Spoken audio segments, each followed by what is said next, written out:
Remember where you were when the Josh Hartnett Renaissance first started taking shape.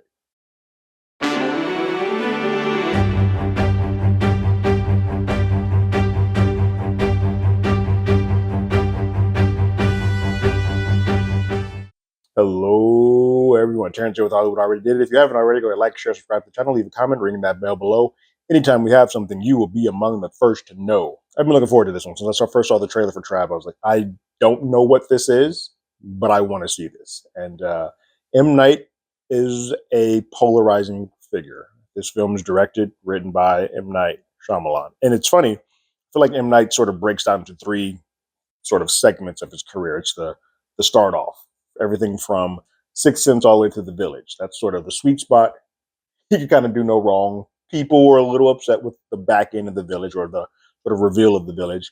But that, I feel like that blame goes more to marketing. They were marketing that as a horror, and thus the ending didn't feel as earned or honest to what people were expecting when they got in. There's the middle section where it got rough, and people turned on M. Night quickly. It's the Happening, Lady in the Water, After Earth, and Last Airbender.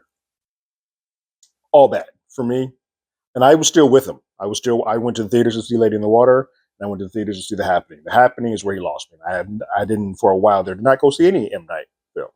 Then The Visit happened, and I didn't see that one in the theater because, again, I was still on my run of not seeing anything that he had to do.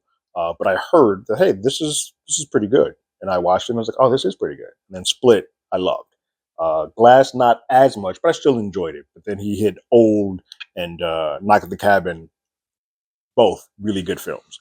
And so this third sort of era of M. Night, he sort of has leveled back off. He has more hits than he has misses, but that middle section is still remembered because it was really bad. And I think people had sort of pegged him into this one trick pony as always having to have some suspenseful or twisted ending.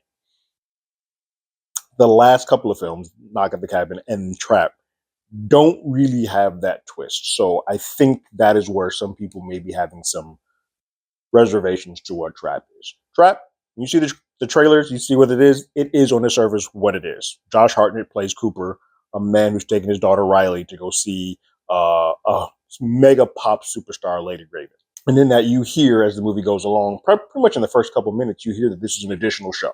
Originally didn't have tickets, it's an additional show. And this additional show was added to sort of create this great trap for a person who's known as the Butcher, who has been murdering, I think there's 12 bodies on his jacket, but has murdered about 12 people.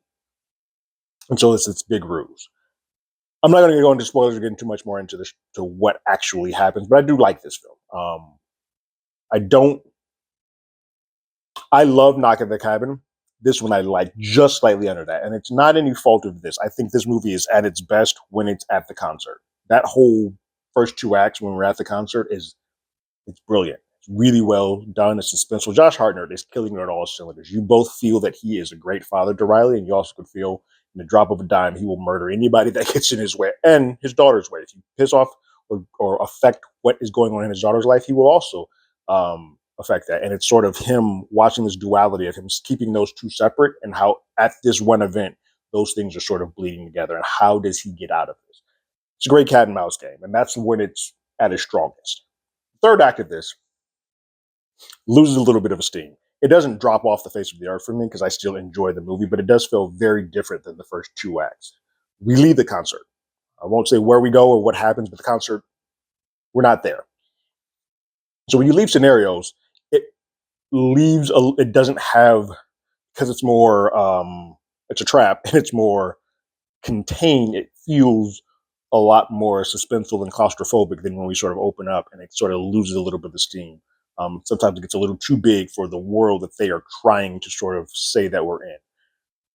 You subsequently learn that traps don't end where they do, and so it all comes together pretty well.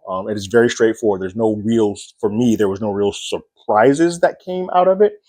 But that's okay, because I think what they've given us is a really well straightforward story.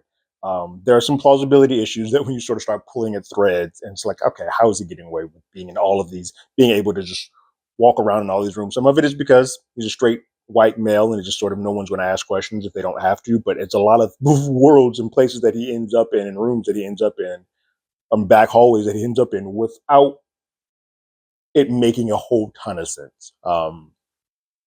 But if you leave those a little bit of those threads put on the ground, then you'll enjoy it from start to finish. It is in the upper echelon of the M Night films, not along with the greats of Split and Unbreakable and Sixth Sense, but just kind of right below those. I think the performances are good. I mean, it's really only one performance. It's Josh Hartnett. Like he, as Cooper, he's carrying this film, and I think in lesser hands, if this wasn't a sort of different actor, some of this wouldn't work. And so he is very good at playing those duels, and even some shots that are just on his face, you can see eye ticks. Just one eye might move and just like a little stress bubble that's happening behind his eye socket. Those things play so well. And this concert, it also gives M. Night a chance to let his daughter shine and putting on performance and getting a little bit of acting chops in there too.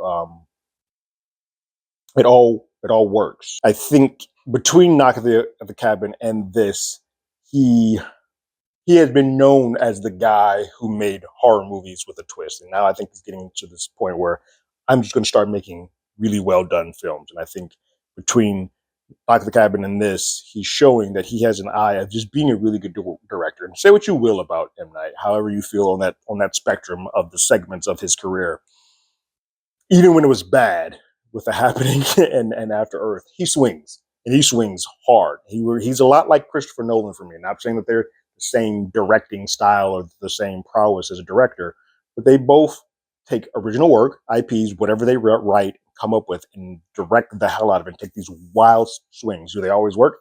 I wasn't a big fan of Tenet, but I can guarantee you every single time either of them make a film, my butt will be in that seat because I want to see what original thing they come up with, and the way that their brains work. I'm all in for it. So yes, I think this movie works. Trap is really well done. I think it a little bit falters under the weight of the idea of it because some things just don't seem plausible.